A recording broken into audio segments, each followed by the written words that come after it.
रामचंद्राभ्याम नमः। श्रीमद् वाल्मीकि रामायण अयोध्या कांड 66वां सर्ग। राजा के लिए कौशल्या का विलाप और कैकेयी की भर्त्सना। मंत्रियों का राजा के शव को तेल से भरे हुए कड़ाह में सुलाना। रानियों का विलाप, पुरी की श्रीहीनता और पूर्ववासियों का शोक। बुझी हुई आग, जलहीन समुद्र तथा प्रभाहीन सूर्य की भांति शोभाहीन हुए दिव्यगंत राजा का शव देखकर कौशल्या के नेत्रों में आंसू भर आए। वे अनेक प्रकार से शोकाकुल होकर राजा के मस्तक को गोद में ले कैकेयी से इस प्रकार बोली। दुराचारनी क्रूर कैकेयी, ले तेरी कामना सफल हुई। अब राजा को भी त्याग कर एकाग्र चित्त हो अपना अकंटक राज्य भोग। राम मुझे छोड़कर वन में चले गए और मेरे स्वामी स्वर्ग सिधारे। अब मैं दुर्गम मार्ग में साथियों से बिछुड़कर असहाय हुई अबला की भांति जीवित नहीं रह सकती।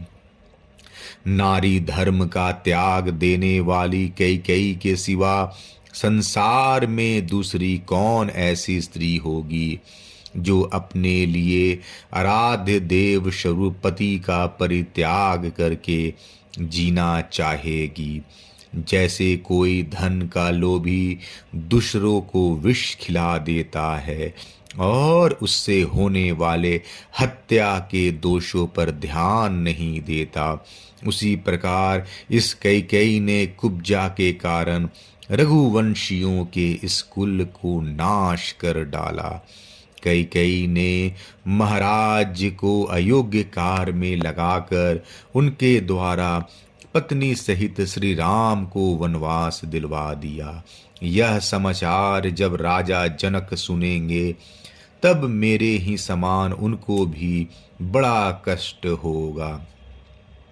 मैं अनाथ और विधवा हो गई, यह बात मेरे धर्मात्मा पुत्र कमल नयन श्री राम को नहीं मालूम है।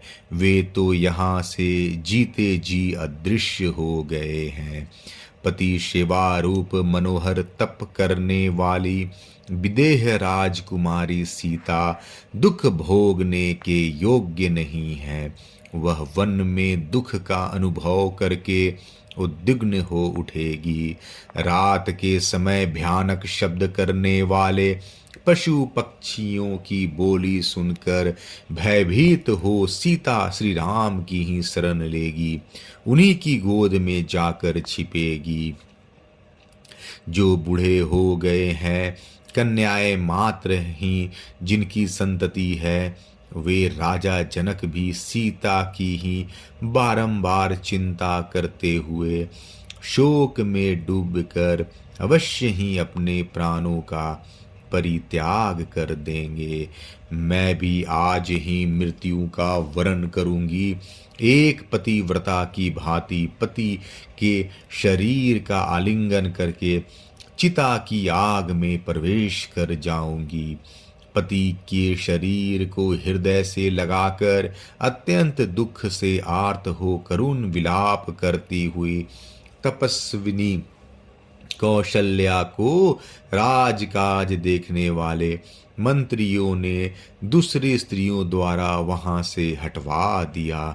फिर उन्होंने महाराज के शरीर को तेल से भरे हुए कड़ाह में रखकर वशिष्ठ आदि की आज्ञा के अनुसार शव की रक्षा आदि अन्य सब राजकीय कार्यों की संभाल आरंभ कर दी। वे सर्वज्ञ मंत्री पुत्र के बिना राजा का दाह संस्कार न कर सके, इसलिए उनके शव की रक्षा करने लगे। जब मंत्रियों ने राजा के शव को तैल के कड़ाह में सुलाया तब यह जानकर सारी रानियां हाय ये महाराज परलोकवासी हो गए ऐसा कहते हुए पुनः विलाप करने लगी। उनके मुख पर नेत्रों से आंसुओं के झरने झर रहे थे। वे अपनी भुजाओं को ऊपर उठाकर दीन भाव से रोने और शोक संतप्त हो दयनीय विलाप करने लगी। वे बोली, हाँ महाराज, हम सत्य प्रतिज्ञ एवं सदा प्रिय बोलने वाले अपने पुत्र श्री राम से तो बिछुड़ ही थे, अब आप भी क्यों हमारा परित्याग कर रहे हैं।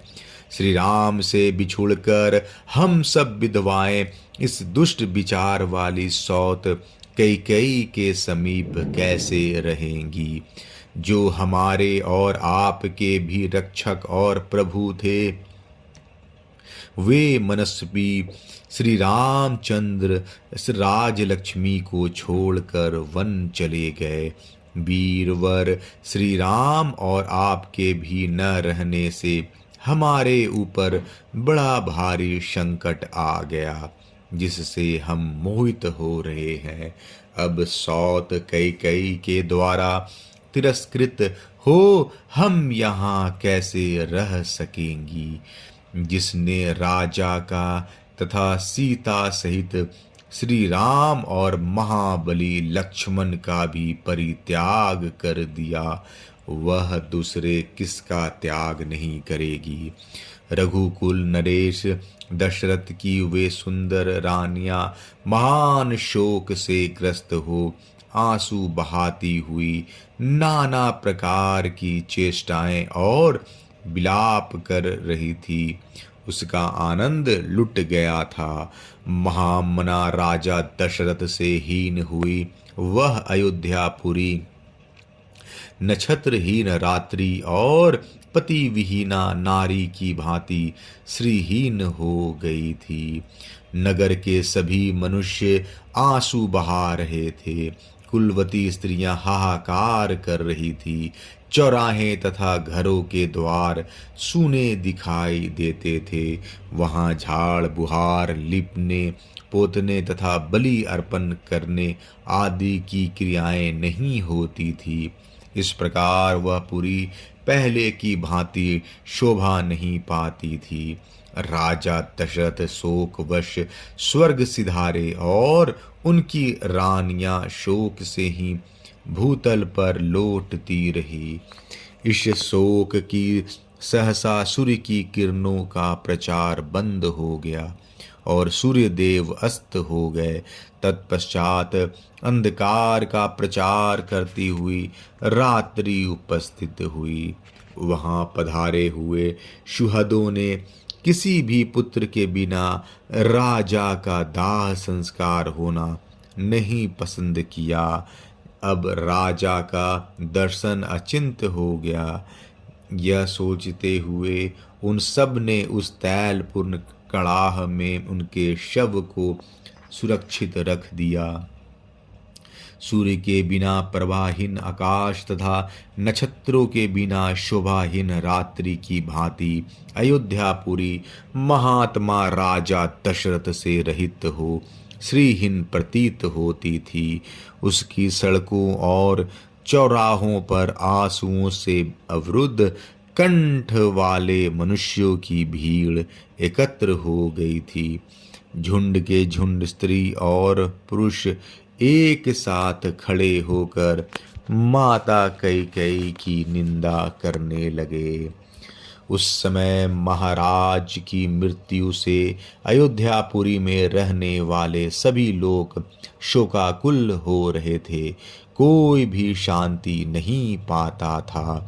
अयोध्या कांड 66वां सर्ग समाप्त। जय श्री राम।